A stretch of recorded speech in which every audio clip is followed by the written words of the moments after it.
So good morning sa atin mga kapatid, at ito papasok na naman tayo sa trabaho. Today is Sunday. Lakad na naman tayo. Tamang lakad lang. Syempre bit na natin yung yung A4 sticker na bili natin kahapon. So bili tayo dito na makakain. Hindi tayo nag-breakfast. Tinapay lang bili tayo.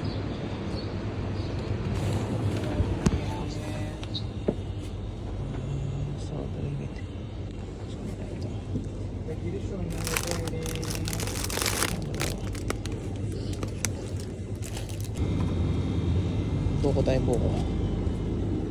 So yun nga, nakabili na tayo. So ganun dito sa abroad, kailangan mo talagang gumasto ng pagkain. Mapapakain ka talaga sa labas kasi nagugutom ka din, tao ka lang din lang, di ba?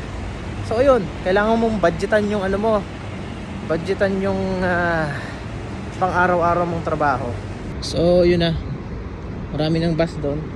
Kaso 15 A1 ang mga nandun. So mainit na ngayong araw.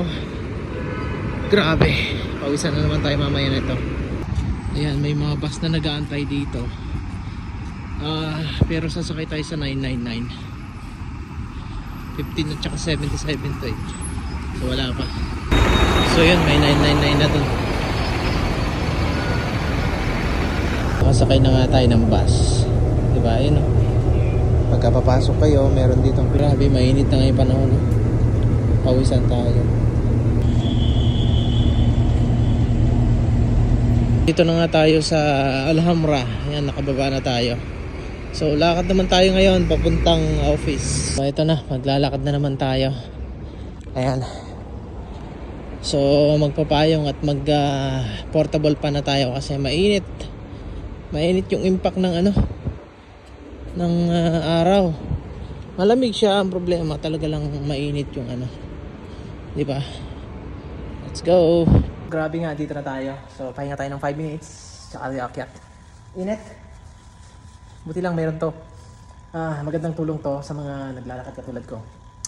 Or yung kahit hindi nagpan, basta makakatulong sa inyo pag nagpawis kayo, ininit kayo.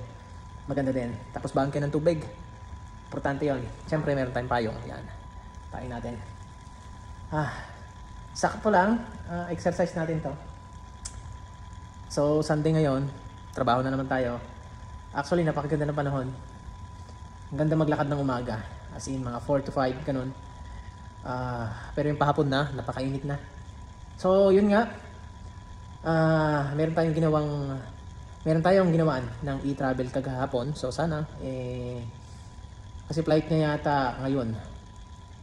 So mamayang gabi flight niya. Pero ba't ganun, no? Yung ginawa ko kasi special flight kasi wala yung aeroplano. KU-17 yata at saka 18 lang yun nandun.